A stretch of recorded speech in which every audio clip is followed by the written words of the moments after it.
Salut à tous. Alors j'avais fait une vidéo précédente où j'expliquais un peu tout ce que j'avais testé pendant un certain temps, y compris la dernière iPad Pro, des batteries, une batterie, chargeur, câble, stylet, coque, etc. Dernier ajout, la MX Master 3, dont je vais parler également dans cette vidéo. Je pense d'ailleurs même qu'on va commencer par ça, parce que ça me permet de pousser un peu des choses sur la table. Alors, petite précision, quand même, qui a son importance, je le fais à chaque fois, mais j'oublie de le préparer. Aucune monétisation de vidéo, tous les liens éventuels que je peux partager, je gagne pas d'argent dessus, ça m'intéresse pas. Moi, ce que je veux, c'est simplement vous dire ce que j'en pense en tant qu'utilisateur, en tant que designer, sur ces produits, parce que ça peut vous aider et d'éviter d'acheter soit des produits pas terribles, soit au contraire de trouver les produits qui pourraient plus vous convenir. Alors, il y a très longtemps, je sais même plus, je crois fin 2006 ou quelque chose comme ça, j'ai acheté la MX, en tout cas la MX Master 1, la première génération, qui m'a fait très longtemps. Elle a lâché il y a 2 semaines à peu près, parce que là elle a vraiment souffert, hein. Alors je vous ferai des zooms après, je vais vous montrer ça. Voilà, les plastiques ont souffert, le bouton, c'est pour ça que je l'ai démonté, le bouton latéral ici s'est mis à déconner assez rapidement, je dirais au bout de 2-3 ans. Donc qu'est-ce que j'ai fait? Parce qu'en fait il n'arrêtait pas de se coincer. En fait je l'ai démonté. Elle était hors garantie, donc c'est ce que je vous conseille de faire si vous avez une MX Master, donc avec ce fameux bouton qui est censé être ici. Si elle est hors garantie, évidemment, sinon vous pouvez faire remplacer ou réparer votre produit. C'est tout simplement de la démonter, donc faut dévisser ces vis ici. De toute façon, je vous ferai un zoom un peu sur tout ça. Donc très embêtant, vous avez des plastiques à retirer. Avec ces plastiques, il faut les garder et essayer de les abîmer le moins possible, parce que c'est ce qui va permettre la glisse sur votre surface de travail. Et bref, une fois que vous avez accès à la tripaille interne, alors vous pouvez éventuellement changer la batterie si jamais vous avez un problème. Moi, je n'ai jamais eu de problème, elle a toujours bien tenu, donc je pense que ça, là-dessus, ils ont vraiment fait un truc de qualité. Sur toutes les souris précédentes que j'ai eues, Logitech, on avait ici des connecteurs qui s'encrassaient, donc il y avait une base de rechargement, c'était complètement débile. Depuis un bon moment, on a simplement un port. Alors ici, ça devait être du micro USB, maintenant ça c'est de l'USB-C sur la MX Master 3 et 2 je crois. Et donc, pas de problème. Donc en fait, il suffit, donc là j'ai démonté, vous avez le bouton, le petit PCB avec son petit câble. Donc ça, vous ne coupez pas, parce que je ne suis pas garanti que ça ne cause pas un souci à l'intérieur. La seule chose, c'est que vous avez une pièce qui normalement vient ici. Donc là, vous avez normalement juste devant, vous avez la partie rubber, donc cette partie ici, pour avoir ce bouton quand vous cliquez. Outre le fait que celle-ci s'est dégradée avec le temps, avec l'acidité de la sueur des mains et du pouce, elle s'est détériorée. Mais ce qui se passait, c'est que donc sans prévenir, en fait, le bouton se déclenchait au moment où je ne l'avais pas pressé dessus, donc ça m'embêtait. Donc en fait, j'ai simplement retiré la pièce en plastique dur qui vient au-dessus de ce petit composant et donc en dessous de la surface rubber déformable. Donc du coup ça se déclenchait plus, et puis j'ai refermé ma souris, et puis j'ai remis proprement, ce qui n'est pas le cas du tout parce que là maintenant elle est foutue, donc j'ai vraiment arraché pour vous montrer rapidement ce qu'il fallait faire dans ce cas-là. Retour sur cette MX Master 1, une très bonne souris mine de rien, très pratique, très ergonomique pour ma main. Alors attention, testez toujours les souris pour votre main, donc souris droitier comme la plupart des souris. Ce qui fait que dès qu'elle m'a lâché, je me suis dit très bien, on va passer très bien entre guillemets, parce qu'elle a quand même duré vraiment longtemps, et comme j'utilise vraiment tous les jours beaucoup, la question s'est pas posée. MX Master 3 que voici. Alors moi je travaille sous Mac, mais j'ai pris la MX Master 3 Windows, version Windows, pour une raison toute bête, c'est que je voulais le petit dongle. Alors, voilà, ce genre de petits trucs. Parce que c'est quand même bien pratique quand on doit malheureusement utiliser encore des machines sous Windows ou qui n'ont pas de Bluetooth, c'est bien pratique de pouvoir quand même utiliser sa souris avec. Je l'ai pris donc en version grise pour aller avec mon iMac, c'est très joli. Et contrairement à ce que dit Logitech sur son site, en comparant la MX Master Mac et Windows, elle marche évidemment très bien sous Windows, ça c'est certain, très bien sous Mac. Alors sous Linux, je crois pas. Non, puisque celle-là, oui, puisque c'est la version Windows, donc elle marche aussi sous Linux. Mais soi-disant, elle marche pas avec, tout ce qui est iPad et iOS. iPadOS et iOS. C'est faux. Elle marche très bien dessus, je l'ai testé. Donc vous pouvez tout à fait, en plus elles sont je crois au même prix. Vous pouvez tout à fait acheter la MX Master 3 Windows dans sa robe, pour Mac qui est beaucoup plus jolie, et sans vous soucier, et ça marchera très bien sur vos iPads. Voilà. Juste reviens sur le packaging où j'étais. Alors donc ça c'est donc comme c'est la version Windows, donc c'est sur un fond noir, un packaging noir, et vous avez un packaging un peu plus élégant. Tout simplement parce qu'il est blanc, donc ça match avec le type des produits Apple, voilà. Donc moi c'est la version Windows encore une fois que j'ai acheté. Packaging, on retrouve les informations, c'est pas mal, mais c'est pas qualitatif clairement comme packaging. C'est tout simple, voilà, on l'ouvre, on a la souris, c'est sans fioriture. C'est pas... Mais pour une souris, je dirais quand même haut de gamme, j'ai été assez déçu par le packaging.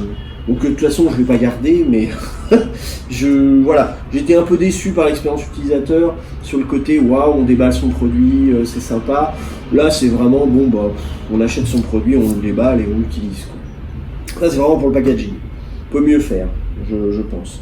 Après, il y a des notions aussi d'environnement, auquel je suis totalement sensible, mais là c'est, je pense franchement pas le cas, parce qu'on est encore sur des packaging vraiment colorés avec des effets alors qui sont jolis par contre, mais moi soit j'ai un packaging, je préfère largement soit avoir un packaging vraiment classe, quitte à payer plus cher, c'est pas grave, mais à le garder. Soit au contraire, non, je veux un packaging qui soit entièrement fait à partir de matériaux recyclés, qui respecte l'environnement au maximum. Voire que je puisse idéalement m'en servir pour d'autres choses. Si jamais il est vraiment bien fait, ça peut être vraiment aussi une bonne façon de faire. Alors la souris elle-même, elle est plus légère je trouve que la MX Master 1, mais c'est pas dérangeant, ça fera quelques grammes en moins dans le sac quand on voyage. On a toujours le système avec ce bouton qui permet de connecter à 3 appareils en cyclant.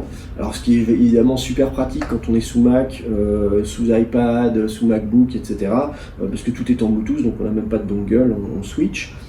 Il y a aussi une fonction où on peut faire un copier-coller à partir directement de la souris d'un ordinateur à un autre. Ça passe j'imagine par le Bluetooth.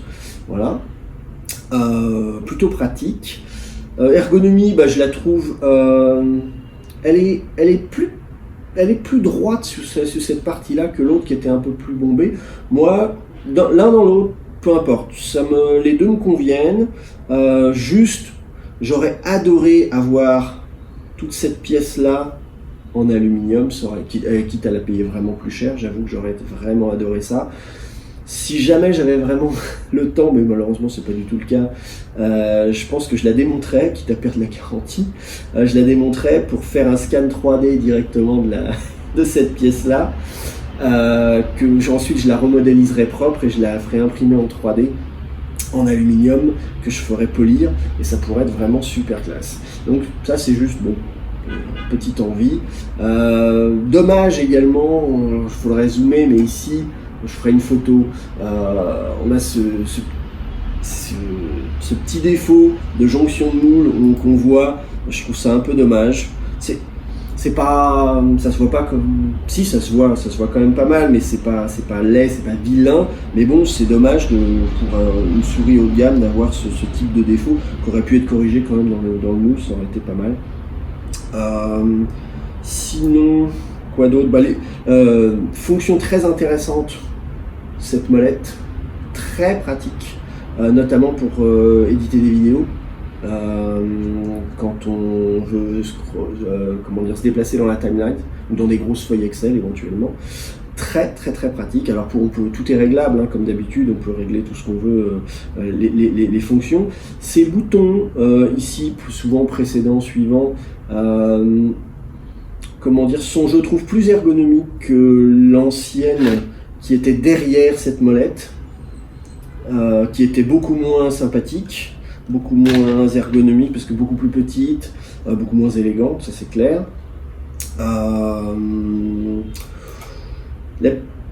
Ici, l'affichage LED de charge comme des mouvements de battement de cœur, ce qui est assez sympa. Par contre, c'est quand même, je trouve, beaucoup moins lisible, compréhensible que ce qu'on avait ici avec des points, 3 petits points, qui n'étaient pas non plus génial, mais bon. Voilà, après on peut toujours consulter le niveau de charge à partir du périphérique. Donc voilà, on est sur de l'USB-C. Très bien. Petit bouton qui n'a pas changé d'ailleurs depuis la MX Master 1, que je vous déconseille d'activer à chaque fois que, par exemple, tous les jours, quand vous mettez à votre poste, de le mettre en marche, de la couper, parce que ça s'abîme assez vite. Le mien, c'est ce qui s'est passé. Alors, passé un certain temps, j'ai arrêté tout simplement de la mettre, vraiment, de l'éteindre complètement. Elle se met en veille toute seule. Moi, je vous conseille plutôt de la laisser en veille, se mettre en veille toute seule, ça marche très bien. Une molette avec un système magnétique qui offre un confort effectivement de scrolling qui est beaucoup plus agréable.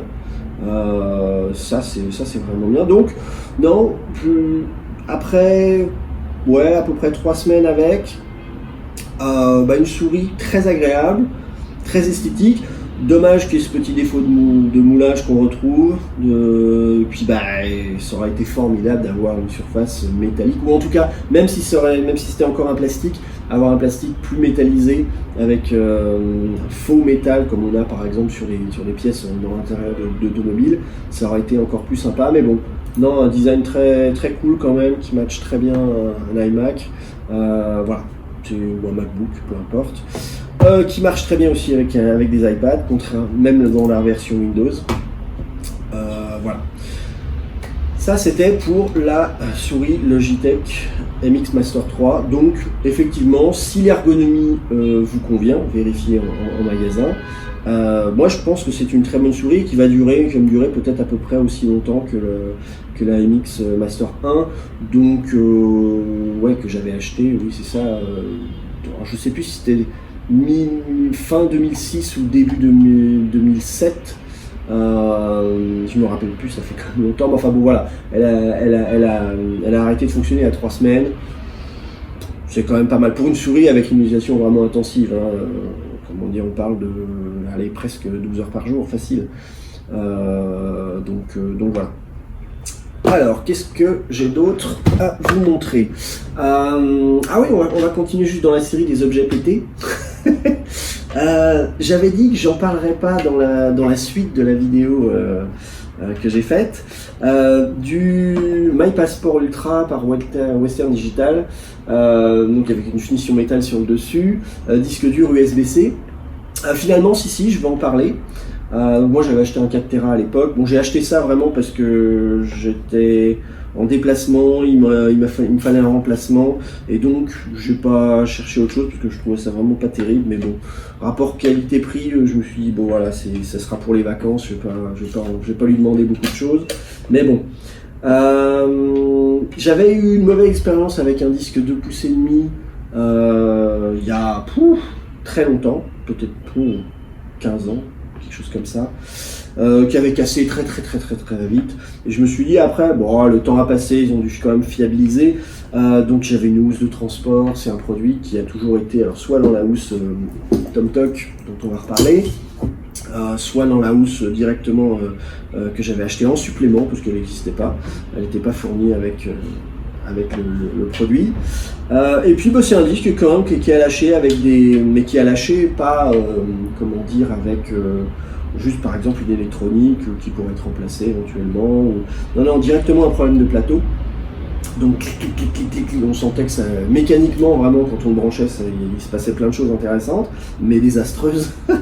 Donc clairement, alors j'irais peut-être pas jusqu'à dire n'achetez pas de disque de pouce et demi, c'est vraiment jouer à la roulette russe avec ces données. Bon, moi je m'en foutais parce que j'ai plein de backups, j'ai plein de disques durs, donc aucun problème. C'est juste que ça fait de l'argent gâché, ça fait du produit qui va être, est-ce qu'il va être recyclé, on sait pas trop. Bref, seul avantage du disque 2 pouces et demi, donc c'est que on n'a pas à sortir la perceuse pour le casser et être sûr que personne n'accède à ces données. 3-4 bons coups de marteau et ça y est, tout est cassé. Et à l'intérieur, voilà, les plateaux ils sont en bouillie, donc ils sont vraiment en confetti, donc personne ne récupérera rien là-dessus. Donc voilà, une très bonne manière, très facile et efficace de détruire un produit, un disque dur 2 pouces et demi. Donc voilà, vous aurez compris, oui, 2 pouces et demi c'est pas cher, effectivement, ça se transporte bien parce que c'est quand même petit, il n'y a pas besoin de câble d'alimentation, super, juste un câble de données. Par contre, durée de vie, plus ou moins roulette russe, quoi. Voilà. Même sous housse de transport. Donc vraiment, très déçu par le produit. Je n'irai pas jusqu'à dire déçu par la marque parce que j'ai quand même pas mal de produits aussi Western Digital et qui marchent très bien. Mais là, vraiment mauvaise expérience. Donc voilà, j'espère que soit ça vous donnera envie de faire encore plus attention à ce que vous avez, soit à vous détourner par exemple, en tout cas au moins de ce modèle-là. Parce que voilà, vraiment il a très peu servi, du coup, déçu. Alors, on va parler de maintenant plusieurs autres produits. Donc on va parler de l'iPad, on va parler de la Magic Keyboard, de l'Apple Pencil et d'une case ESR. Pourquoi ? D'ailleurs, pourquoi ? Alors, on va commencer d'ailleurs plutôt avant de passer par l'iPad, on va commencer par les cases. Donc moi, mon besoin, parce que chacun va avoir des besoins différents, moi mon besoin il était double, à savoir, évidemment protéger mon iPad, ça c'est une chose commune, mais je veux sketcher, designer, voilà, ça fait partie des premiers outils de recherche en crayon, donc il fallait que je puisse sketcher et protéger mon iPad. Donc une case ESR, alors qui est une copie, c'est pas une copie de ESR, c'est ESR à copier clairement, je vais vous retrouver comment dire le mot parce que ça m'échappe. Je vous mets juste en description, c'est l'âge. Donc clairement, alors soit ils ont industrialisé pour eux, soit ils ont copié directement. Alors moi étant en Chine, malheureusement, j'ai pas pu avoir accès à l'original, j'aurais largement préféré. Par contre, avantage, j'ai pu la trouver en gris. Alors moi, ça me convenait un peu mieux. J'aurais préféré peut-être même un blanc. Mais voilà, ESR, un produit mine de rien, assez qualitatif, j'avoue, très pratique, qui protège vraiment, parce qu'on protège vraiment tous les bords. Les ports sont vraiment accessibles. Parce qu'il y en a qui amènent le plastique de protection vraiment jusqu'au bord, donc du coup il y a certains câbles qu'on ne peut pas rentrer. Là c'est pas le cas, vous avez vraiment de la place pour mettre n'importe quel type de câble. Vous avez ici, et ça c'était une chose que je trouvais vraiment intéressante et importante, un rangement pour l'Apple Pencil, parce que clairement, juste le côté magnétique pour recharger, alors ça marche, c'est cool, enfin bon, qu'on soit clair, vous allez le faire tomber, le casser, etc. C'est vraiment, pour moi, ça c'est la position recharge, c'est pas du tout la position transport. Une position transport, ça peut être ça, là, ça marche très bien, en plus le tissu ici est très qualitatif, très agréable au toucher, ça c'est plutôt pas mal. Alors, durée de vie de ça, je suis pas sûr que ce soit si génial, parce que ici avec la pointe, je pense que ça va souffrir d'ici peut-être un an, je ne sais pas, malheureusement. Mais voilà, ça peut être une solution de transport efficace. Ou alors, il faut vraiment que ce soit protégé, pas juste laissé comme ça, magnétique. Les boutons fonctionnent très bien, tout est bien placé. Les aimants sont vraiment puissants. On peut effectivement vraiment accrocher son iPad à un frigo, donc avec ces aimants-là, ici, plus toute cette surface est aimantée. Donc on peut vraiment le mettre à un frigo, j'ai essayé, ça marche très bien sur un frigo. Par exemple pour cuisiner, pour faire ce qu'on veut. Et ensuite, avantage, voilà, vous avez plusieurs angles d'inclinaison voilà, qui sont très stables, j'avoue. Celle-ci, il y en a, il y en a 9. C'est ça, hein, 4.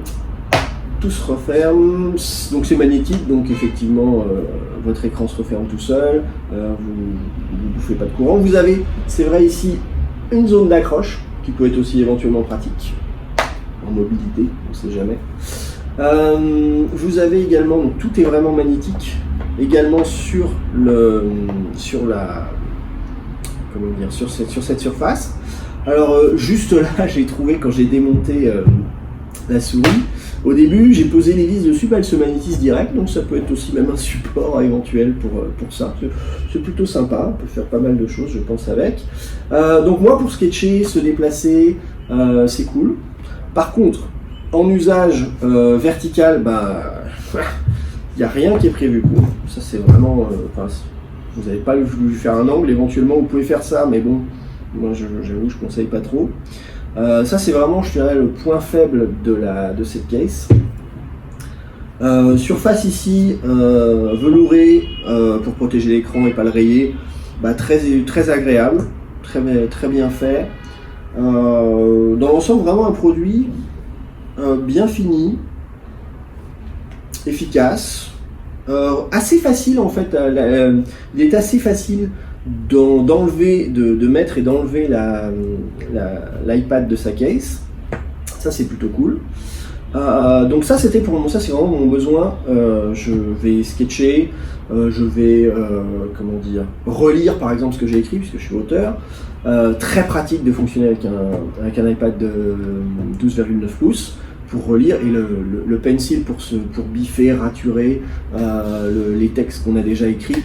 Entourée, elle a été sur Acrobat, sur un PDF qu'on a sorti, c'est vraiment super efficace. J'en reparlerai, je ferai une vidéo justement vraiment sur le côté écriture. Mais après, en tant qu'auteur, moi je veux pouvoir écrire aussi sur mon iPad quand je suis en mobilité, très pratique. Donc Magic Keyboard. Pourquoi Magic Keyboard et pas celui de Logitech, je l'avais déjà expliqué, je crois, dans la vidéo, mais je le refais ici très rapidement. Je suis en Chine, petit rappel, et donc avoir un clavier AZERTY, c'est essentiel pour moi. Pour écrire, c'est quand même vachement plus pratique. La combo touch de Logitech, j'aurais bien aimé parce que pour le coup, c'était un peu un 2 en 1 entre ces deux produits. Alors, pas aussi bien sur certaines fonctions, mais bon, au moins clavier détachable, etc. J'avais pu changer de case, sauf que impossible de trouver de version AZERTY en Chine. Et puis c'était trop galère de me l'envoyer de France. Surtout quand j'avais la possibilité par Apple Chine d'acheter le Magic Keyboard avec le clavier français. Donc j'ai acheté le Magic Keyboard en blanc, j'ai préféré, je trouve ça au final très joli. J'ai mis des protections transparentes dessus, parce que évidemment c'est un produit qui va se salir vite, mais qui se nettoie en fait assez facilement, j'avoue. Donc c'est un produit, alors effectivement qui est cher quand même. J'irai pas jusqu'à dire pour ce que c'est,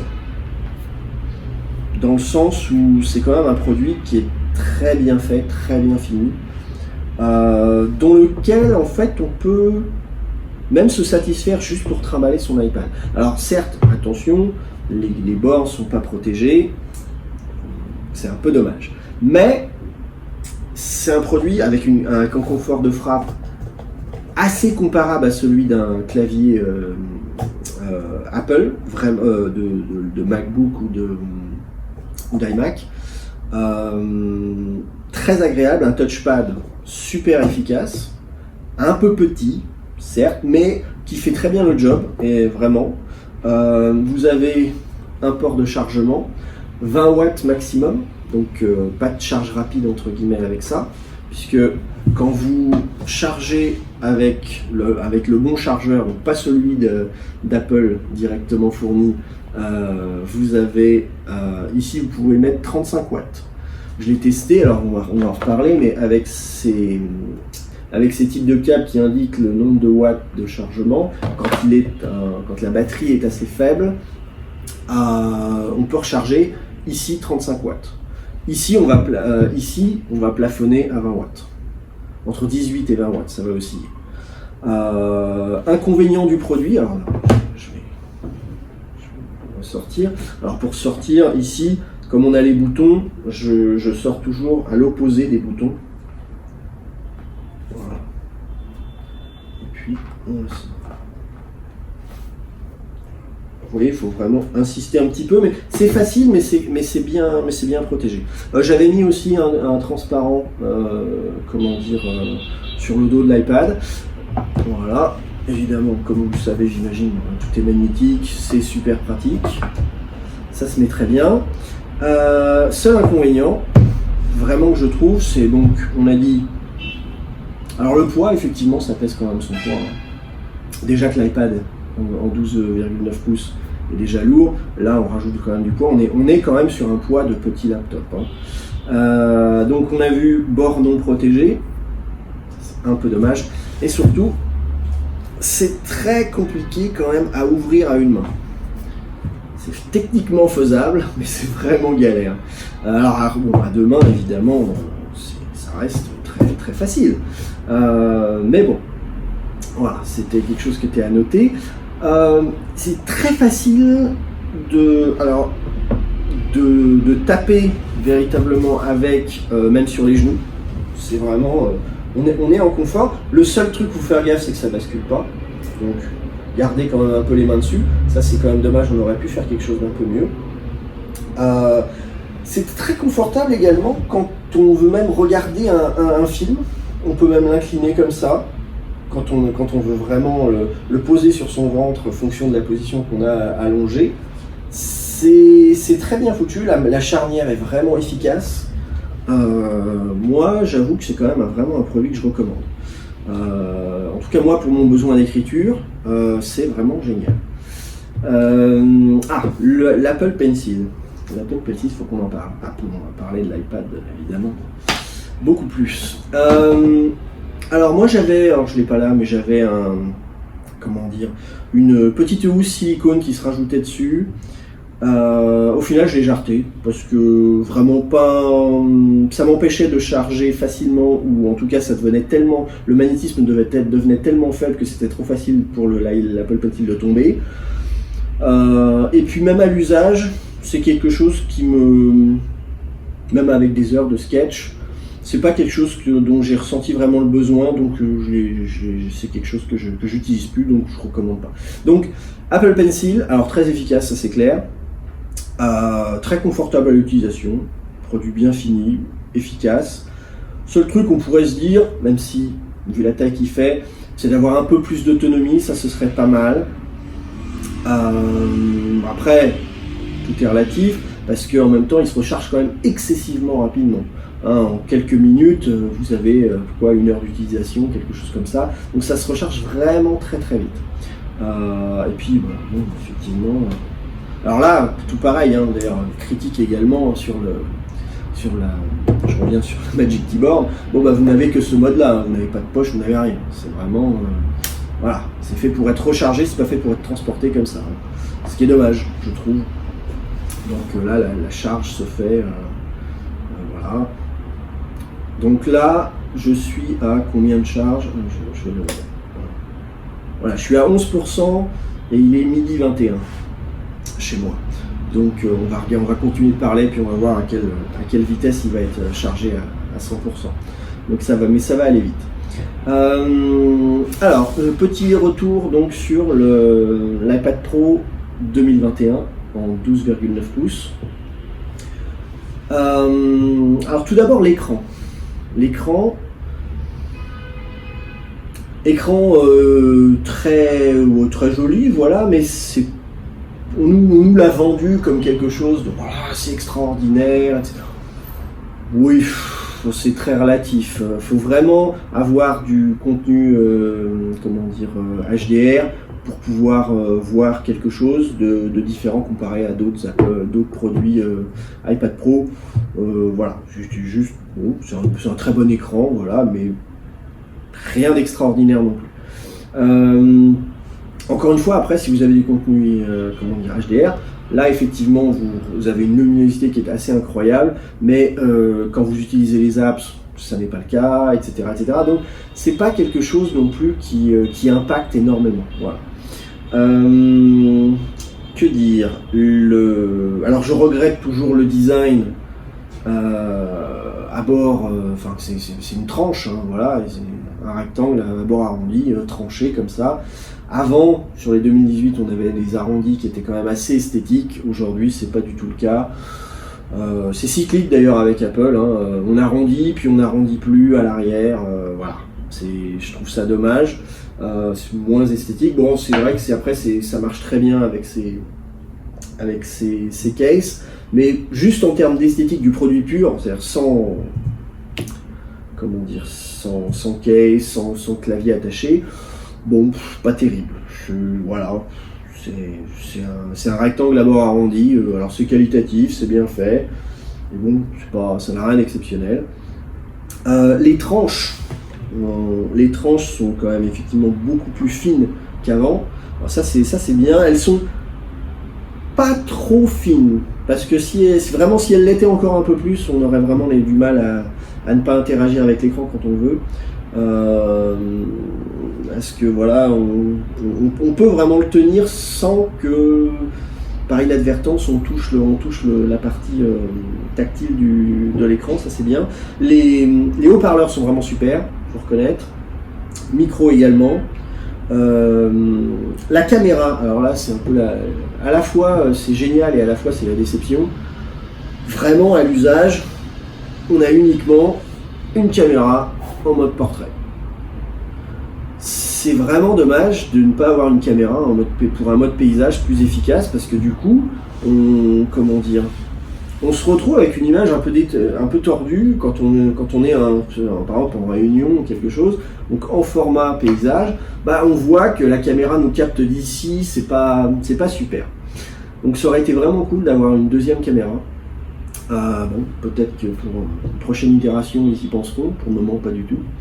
Ah oui, après pour également petit détail, j'ai pas mis de protection écran. Alors peut-être des gens qui me diront il est fou, etc. Oui, bon après je fais vachement attention à mes produits, je les protège quand même avec des cases. Il y a des surfaces, des protections d'écran qui donnent un toucher un peu plus comparable à celui du papier. Je pense que ça doit être sans doute un peu plus agréable pour sketcher, mais ça affecte par contre quand même la qualité visuelle de l'écran, le rendu. Du coup moi j'en ai pas mis, et en fait je me suis très bien fait au stylet comme ça directement sans écran. Donc à essayer pour si vous avez. Moi personnellement je fais sans et ça marche très bien. Que dire alors entre temps je suis passé à iPadOS 15, donc là on est déjà presque à 50% de charge, donc il est midi 26. On est, je vais le préciser, je l'arrête, je le relance, voilà. On est à 48%. Voilà. Un iPad donc effectivement très puissant, ça on le sent bien quand on fait de l'édition vidéo, ou même des jeux qui peuvent demander pas mal de ressources. Bon, clairement c'est une bête, ça c'est sûr. Pour rappel, moi c'est la version donc 16 Go de RAM et 2 Tera de stockage. Alors j'ai pas pris alors je sais plus, c'est la 5G, je l'ai pas pris. A posteriori peut-être que j'aurais dû, parce que de temps en temps c'est vrai qu'en mobilité, au final quand j'ai besoin effectivement je le connecte à mon téléphone et ça marche très très bien. Mais parfois c'est vrai qu'on se surprend, on se dit ça aurait été sympa de pouvoir se connecter direct, mais bon. En tout cas, bon, voilà, c'est comme ça. Autonomie. Alors là, c'est partagé. C'est compréhensible, mais c'est partagé. C'est-à-dire que effectivement, on a vraiment une très bonne autonomie, et pareil, telle qu'annoncée par Apple, mais quand on utilise vraiment des applis, par exemple pour lire quelque chose sur Acrobat, écouter de la musique ou aller sur le web, ça marche très bien. On est vraiment dans une très bonne autonomie, pas de surprise.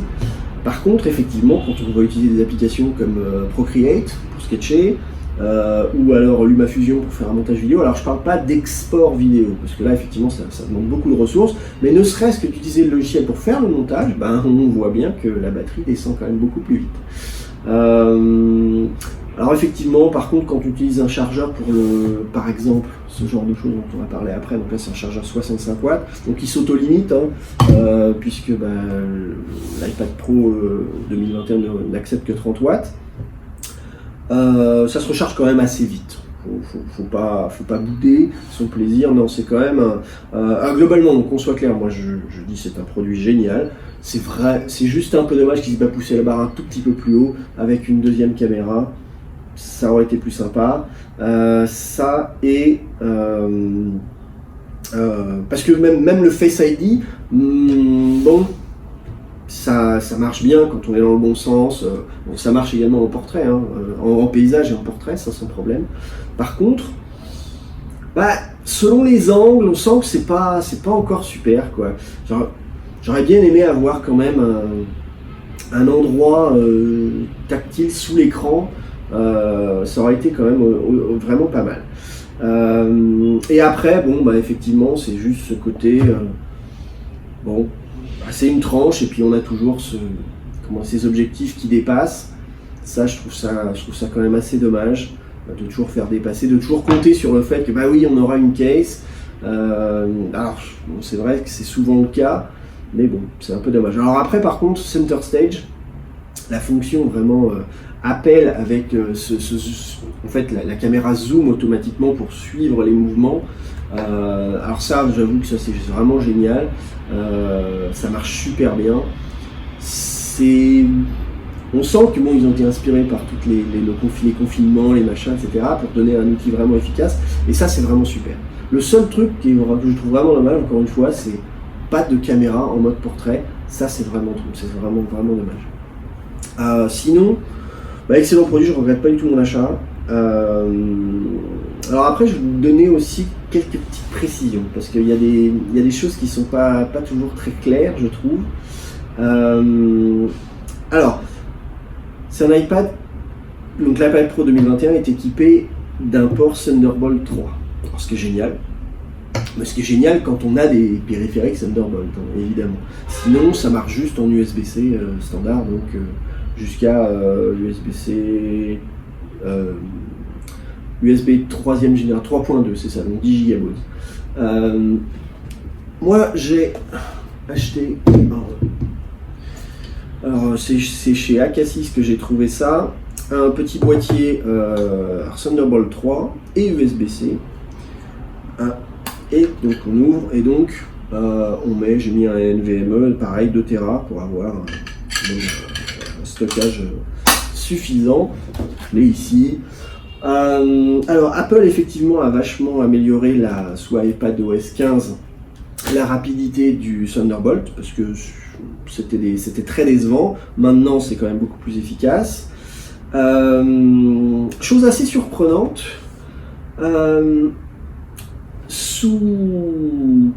quand on est sous l'application Files et qu'on appuie sur, alors je vais y aller justement, voilà, et quand on garde la touche commande d'un clavier appuyé, on a normalement, on a tous les raccourcis qui viennent se proposer. Et à un moment, j'ai vu ça sous iPadOS 14, et je vais vérifier si iPadOS 15 là aussi.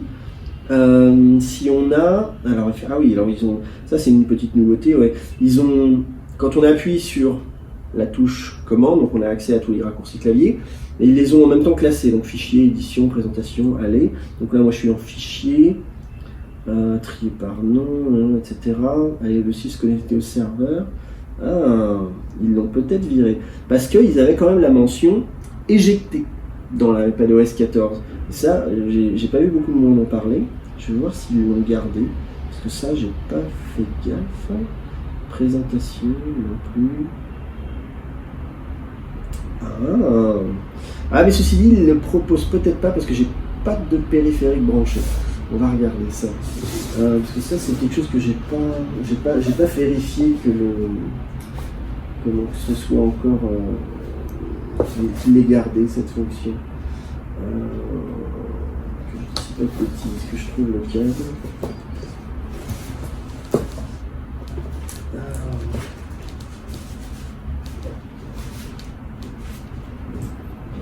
Voilà. En Thunderbolt, le câble qui tombe. Alors, donc petit boîtier à cassis, je reviens dessus. Donc Thunderbolt et USB-C. Alors on va revenir sur les différences parce qu'il y a de la confusion aussi. Donc là, moi je me branche un Thunderbolt et Thunderbolt sur l'iPad. Donc là, mon périphérique apparaît. Voilà, le voilà. Je suis dessus. Et là, si je maintiens commande, alors, suspense. Ah non, ils l'ont viré. C'est dommage. Parce qu'ils avaient dit que oui, il n'y a pas besoin d'éjecter, etc. Mais il y avait des gens qui ont eu des problèmes. Moi, à chaque fois que j'avais la fonction éjecter, aucun souci. Là, en tout cas, pas besoin. Bon. Je vais refaire un test là-dessus, je vous dirai en commentaire si ça marche. Ou tout simplement, je le mettrai en dessous, là, comment dire, une fois que j'éditerai la vidéo. Donc, vitesse de copie et lecture de fichiers améliorée, ça c'est cool. Petit point sur les ports. En fait, quand on parle d'USB-C, on ne parle pas d'une norme de transfert de données. On parle simplement d'un format physique de connecteur et de charge électrique pour charger un produit, mais pas de débit de données. C'est-à-dire que vous pouvez avoir de l'USB-C qui fonctionne en USB 2 en transfert de données. Donc ça, faut s'en rappeler. Le Thunderbolt, lui fait 40 gigabits. Le Thunderbolt 3, pardon, fait 40 gigabits par seconde, pardon. Donc, on a quelque chose effectivement de très rapide et qui passe par un format physique USB-C. Mais quand on dit juste USB-C, mis à part dire que ça c'est la forme du connecteur et qu'éventuellement ça peut permettre la charge rapide, c'est tout ce que ça veut dire. Donc, quand vous branchez un SSD de ce type-là en USB-C, il va uniquement fonctionner en fonction de la machine évidemment à laquelle vous connectez, au maximum à 10 gigabits par seconde, maxi. Donc ça va impacter évidemment les performances du SSD que vous avez dessus, vos capacités de lecture et d'écriture. Par contre, quand vous le branchez sur un port Thunderbolt, là évidemment vous allez libérer et donc avoir des vitesses de lecture et d'écriture bien supérieures. Pour moi, l'intérêt de ce boîtier, il est là, c'est qu'on a deux connectiques. C'est super le Thunderbolt. Même 2, j'ai eu du Thunderbolt 2, c'est génial. Là, ce Thunderbolt 3, encore mieux. Sauf que si on n'a qu'un port Thunderbolt 3, on est quand même un peu embêté. Parce que tout le monde n'est pas équipé et c'est dommage. Là, au moins, avec ça, je peux me connecter à n'importe quoi. Enfin, tant qu'il y a de l'USB-C, ou voire même un adaptateur en USB-A, ça marche très bien partout. Donc ça, c'est cool. Quoi d'autre sur l'iPad ? Les critiques du design, ça c'est fait. Non, vraiment un bon produit, moi je le recommande. Alors évidemment je ne le recommanderais pas à n'importe qui dans le sens où le tarif fait quand même assez mal, surtout si on veut du stockage interne, pas mal.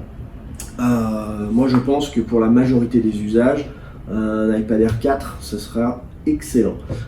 Par contre, effectivement, pas le choix. Dès qu'on veut un écran 12,9 pouces, c'est iPad Pro, pas le choix. Donc avec le tarif qui va avec. Par contre, c'est vrai que en confort d'utilisation, avoir entre guillemets un grand écran, en tout cas le plus grand qu'ils aient sorti, c'est quand même super. J'avoue que s'ils avaient sorti un 14 pouces, je pense que j'aurais acheté un 14 pouces. Mais bon.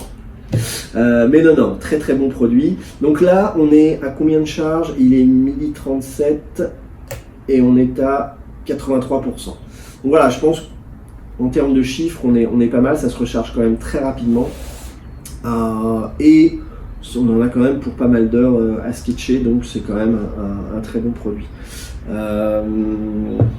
Ensuite, on va parler d'autres produits. Alors, on va parler batterie.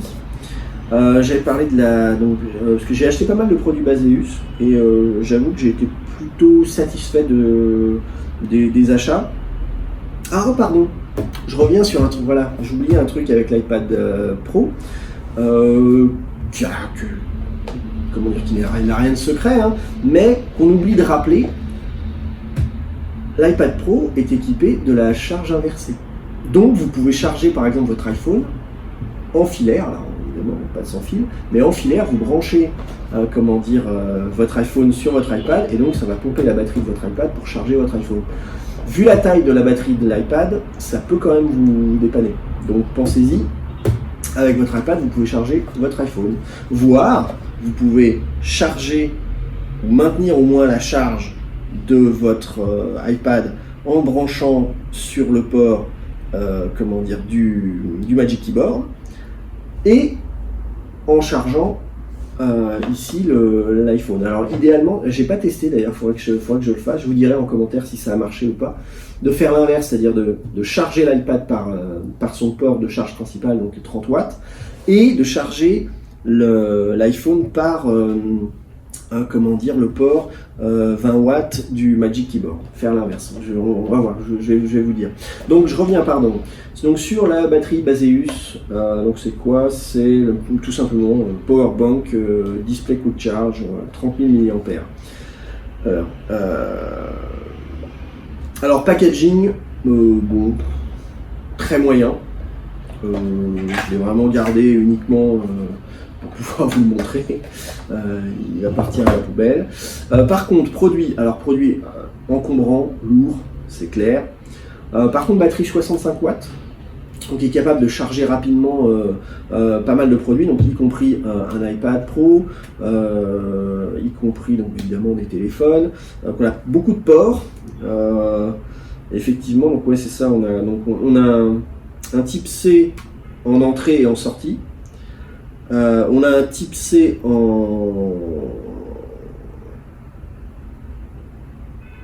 Attendez, que je dise pas de bêtises. Oui, c'est ça, on a un type C aussi en sortie. On a un micro USB et on a 4 USB-A, dont un en charge rapide.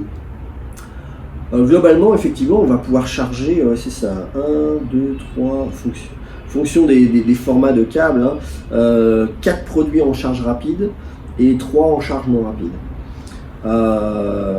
Le produit, alors les finitions sont pas mal, franchement c'est pas mal, qui a un petit grip qui est assez agréable, assez esthétique. Même ici, côté graphique, c'est plutôt sympathique. Bon, le bouton là, ici, fait un peu cheap, mais bon, surtout avec un énorme engravage du logo, je trouve ça un peu dommage, mais bon. Non, par contre, esthétique d'ailleurs, alors une autre couleur ça aurait été sympa, je pense. Mais voilà, ce petit détail est pas vilain. Par contre, alors je vais l'allumer ici, ça m'étonnerait qu'on le voit. L'affichage digital de la charge et restante de la batterie, et puis de combien de volts et de combien d'ampères sont envoyés vers les appareils. Donc on peut cycler sur le bouton, on appuie. C'est très cool d'avoir un display. Je préfère largement ça que d'avoir trois petits points de LED qui indiquent tous les 25% ce qui se passe. Là au moins on est sur un affichage qui est quand même précis, puisque vraiment on est en pourcentage de charge réelle, 99, 98, enfin voilà, très efficace. Le seul problème, c'est que c'est assez illisible de lire l'information sur le display. Il faut vraiment, fonction des reflets, voir cet affichage LED rouge sur ce fond bleu. Ça quand même, franchement les gars, faudrait améliorer ça. Mais sinon, très bon produit, en sachant que comme tous les constructeurs disent bah voilà, 30 000 mAh par exemple, 30 000 mAh, écrit bien partout, mais dans la réalité des faits, c'est une 18 000 mAh garantie. C'est-à-dire que vous pouvez avoir un peu plus, un peu moins. Bon, ça reste quand même énorme. Avec ça, je charge par exemple mon MacBook Pro. Je fais une charge complète. Avec une charge de batterie, je recharge à 100% mon MacBook Pro. Ça, c'est super. Mon iPad, je le charge aussi. Alors, j'ai pas fait de test à combien de fois je pouvais le recharger avec, mais franchement, c'est vraiment bien foutu. Je peux charger plusieurs appareils en même temps. Et encore une fois, elle se charge rapidement. Mais il faut attendre pour avoir la charge rapide de cette batterie. C'est-à-dire la recharger rapidement, il faut qu'elle soit froide, à température ambiante, soit pas trop chaude. Dès lors qu'elle a beaucoup chauffé parce qu'elle a beaucoup donné de courant à d'autres appareils, elle va se recharger lentement au début. Donc si vous voulez la recharger rapidement, laissez-la refroidir un peu, juste le temps qu'elle se refroidisse. Ensuite vous pouvez lui balancer 65 watts avec un chargeur, par exemple celui-ci, qui est un chargeur 65 watts. Gallium nitride, donc plus efficace, plus petit. Aussi de chez Baseus. Alors j'ai pas gardé le packaging, il était tellement abîmé que je l'ai pas gardé. Alors moi, vu que entre guillemets pour une fois sur ce point-là, j'ai la chance d'être en Chine, donc j'ai une prise chinoise et celle-là elle est rétractable. Pour les prises européennes ce sera pas le cas, c'est du fixe. Et ça nuit évidemment à la portabilité du produit. Vous avez ici une petite LED bleue, qui est assez élégant. Vous pouvez pouvoir charger en même temps 3 appareils, donc 2 en USB-C, tout en charge rapide, et un USB-A. Quand je charge par exemple mon iPad Pro sur le port principal, donc là effectivement avec les bons câbles, celui-ci par exemple, m'indique effectivement que je recharge entre 33 et 35 watts. Sauf sur la fin évidemment, parce que à cause des sécurités à l'intérieur de l'iPad. L'iPad, quand il commence à être chargé à plus de 80%, la puissance de courant qui arrive est pas du tout la même. Elle réduit au fur et à mesure jusqu'à, par exemple, quand on arrive à 98%, on doit être à 1 ou 2 watts, ou 3 watts, affiché, et puis quand on est à 100%, on tombe à 1 en fait. Voilà. Donc ça c'est 2 produits vraiment intéressants. Je vais le mettre dans le bon sens quand même. Voilà. Qu'est-ce qu'on a d'autre? Bon, après des câbles, tous des câbles tressés USB-C Lightning, très efficaces, très qualitatifs. Là ces câbles data cable type C, 100 watts. Jusqu'à 100 watts, très efficace et très intéressant de savoir quelle est la puissance qui rentre dans l'appareil. Vraiment très intéressant. La petite pochette, petite, pas si petite que ça, la pochette TomTok, dont j'ai oublié le nom d'ailleurs, je vous le mettrai en description. Alors, donc, rangement câble assez pratique. On vient poser ces câbles là-dedans. Ici, on peut mettre une autre case. Par exemple, je peux mettre cette caisse-là à l'intérieur, sans problème. Ensuite, rangement ici. Alors, on en parlera vite fait. Et puis, je vais mettre mon Apple Pencil ici, par exemple.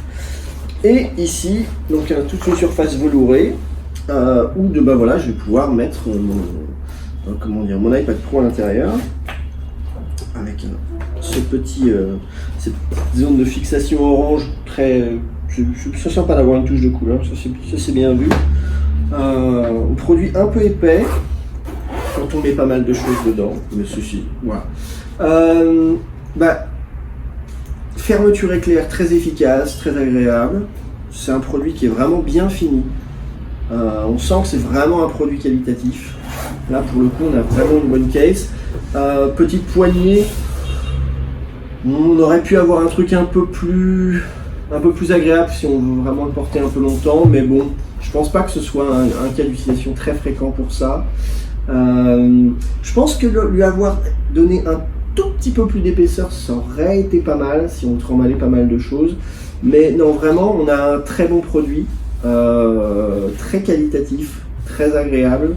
Moi, je recommande, vraiment pour le coup. Après, on avait ce petit dongle, non, ce petit hub à brancher sur l'iPad. Alors que je recommandais, moi d'ailleurs, avec ce petit, voilà, cette petite chose-là. Je vais la montrer. Voilà. Si vraiment on est en mobilité, on va pouvoir par exemple charger, comment dire, avec le Magic Keyboard, on pourrait par exemple le charger ici avec un câble connecté, et ensuite si on veut connecter pas mal de choses, on peut brancher ça en USB-C, donc il n'est pas Thunderbolt, donc là on oublie le Thunderbolt, on perd tout, on redevient en USB. Alors celui-là ça va être du, oui c'est ça, c'est du 10 gigabits par seconde, donc on perd un peu, mais bon, c'est pas grave, j'ai perdu mon adaptateur. Qu'est-ce que j'en ai fait?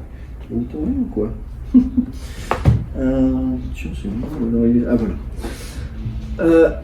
Parce que vous allez voir que ici, si je veux me brancher, alors je vais le faire. Voilà. Bah, s'il n'est pas plat, ça risque de forcer un peu sur cette connectique, c'est pas agréable. Donc moi, je lui ajoute une extension et celle-ci, elle le met sur le sol, elle le projette vers le sol, et donc là, bah, j'ai plus aucun problème. On a là-dessus, moi, un des intérêts de ce hub, c'est qu'il nous sort, donc on peut l'alimenter, donc c'est-à-dire qu'on n'est pas forcé d'utiliser ce port ici pour l'alimenter, on alimente celui-ci qui va alimenter l'iPad, et on va avoir un autre port USB-C pour brancher un disque dur, ou pour non pas pour charger, uniquement pour de la donnée. Mais parce que très souvent sur ces petits hubs, bah en fait, il n'y a qu'un USB-C pour charger ou pour des données. Donc c'est l'un ou l'autre. Celui-là, on a les deux. C'est quand même pas mal. On a de l'HDMI, deux USB 3, alors je sais plus, 3.1 Gen 2, carte SD, micro SD, et intéressant, des fois quand on est il arrive encore qu'il y ait des hôtels sans Wi-Fi. Avec juste du câble Ethernet, bah, autant dire qu'avec un iPad on n'en fait pas grand chose, donc avec ça on peut se connecter, c'est super. Donc produit efficace. Alors on n'a pas les derniers protocoles effectivement de vitesse d'écriture ou de lecture de carte SD, mais ça marche bien. Je donnerai les liens si je peux. Bah, je crois que là déjà j'ai fait le tour, c'est pas mal. LumaFusion, super efficace, très pratique, notamment parce que, notamment d'ailleurs avec l'Apple Pencil, très pratique pour éditer, plutôt que d'utiliser le trackpad. Alors moi, souvent, j'aime bien utiliser mon Magic Keyboard, parce que du coup, sous LumaFusion, je peux utiliser donc ça, pour me balader pour zoomer et pour me balader dans la timeline, et ça pour bouger les éléments de manière assez et faire les sélections. Je trouve ça très pratique. Ou alors sinon je peux utiliser une souris, effectivement, comme celle-ci, pour me déplacer et fonctionner. Donc c'est vraiment en fait cet iPad Pro 2021. Bon, il fait pas le café, c'est sûr, mais il a certes encore toutes des limitations dans iPadOS 15, qui est de mieux en mieux, mais vraiment, pour une tablette, c'est dingue ce qu'on peut faire avec ça, c'est vraiment génial. C'est super facile à utiliser, super agréable, très rapide, un écran 120 Hz, donc des défilements à la vitesse de l'éclair, c'est vraiment génial. Un peu cher malheureusement. iPadOS 15, je précise, moi je suis passé à la 15.1, je sais plus, .2 je crois, si je dis pas de bêtises, je vous mettrai ça dans le commentaire. Je suis quasiment passé je crois à 2-3 jours près. J'ai direct, dès qu'iPadOS 15 était sorti, donc plus en version bêta, vraiment en version publique, je l'ai installé. parce que je voulais voir quelles étaient les limitations qui allaient sauter, est-ce qu'effectivement il allait mieux gérer la RAM, ce qui est le cas, mais ça se voit pas. Je veux dire, à moins de effectivement, quand on balance beaucoup de flux sous ma fusion, voilà, on sent que ça va un peu mieux, mais les applications sont pas encore sorties pour pouvoir, je dirais, mettre suffisamment à mal un iPadOS, surtout avec 16 Go de RAM, un iPad Pro 2021 avec 16 Go de RAM, les applications ne sont pas sorties pour qu'on puisse le mettre suffisamment en difficulté sous iPadOS 14 pour que sous iPadOS 15 on voit vraiment une différence. Moi j'ai pas vu. J'ai cherché, je lui ai mis un peu ras la gueule et non, ça marche très bien. Donc ça laisse encore plein de place pour d'autres applications qui vont venir, ça va être super. J'ai hâte de voir ça. Et surtout, fait notable, un peu comme je crois, si je dis pas de bêtises, sous iOS 12 et iPadOS 12, on a eu une sortie publique avec très peu de bugs, ce qui n'était pas le cas avec les 13, 14. Là, pareil, moi j'ai constaté aucun bug, avec juste la version 15.0. Donc, bon, en même temps, j'ai pas d'Apple Watch. Enfin, si, j'en ai une, mais elle est dans un tiroir, je l'utilise jamais. Parce que comment dire, c'était un cadeau d'entreprise, donc c'est pas pour ça que je l'utilisais pas, c'est juste que une montre qu'on doit recharger tous les jours, au final, je trouve ça chiant. Donc bref, comme je n'utilise pas l'Apple Watch, j'ai pas été affecté par des bugs, donc moi je dis iPadOS 15, très bien. Voilà. Donc très bon produit sur cet iPad Pro 2021, excellent. La Magic Keyboard pareil, même si c'est vrai, elle est un peu chère.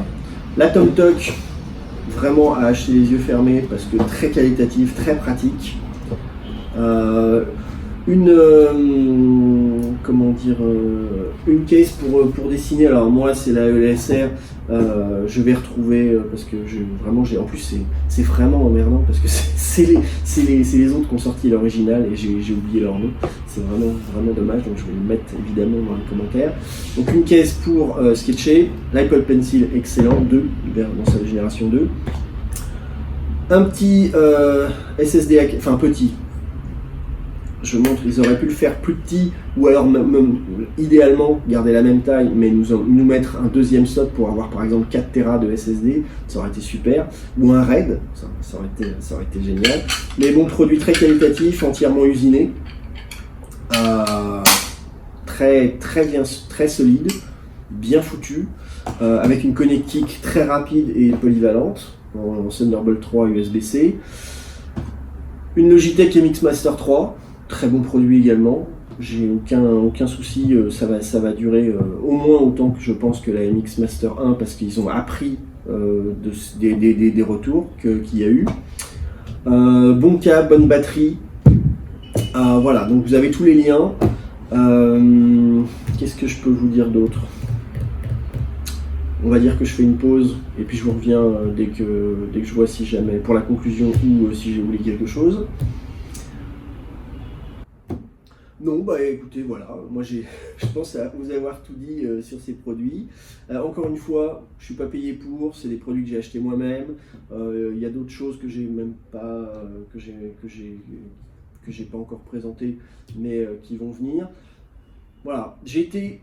Après, soit j'ai eu de la chance, soit j'ai cherché, je me suis plutôt bien débrouillé, mais bon voilà, tout ça c'est des produits que j'ai achetés, que j'utilise, dont je suis satisfait, donc je me dis si ça peut servir, voilà, ça marche, allez-y, mais bon, moi je suis pas payé pour, je vous partage simplement ce que je pense. La preuve, il n'y a pas de lien, monétisé, la vidéo n'est pas monétisée, je cherche même pas à essayer de le faire, voilà. Tout ça, c'est que des produits que j'ai choisis en fonction de mes besoins et que j'ai acheté moi-même. Voilà. Donc, je pense que voilà, avec tout ça, vous avez un avis honnête sur tous ces produits. Puis j'espère que vos prochains achats se passeront très bien. Voilà. Allez, je vous dis à plus.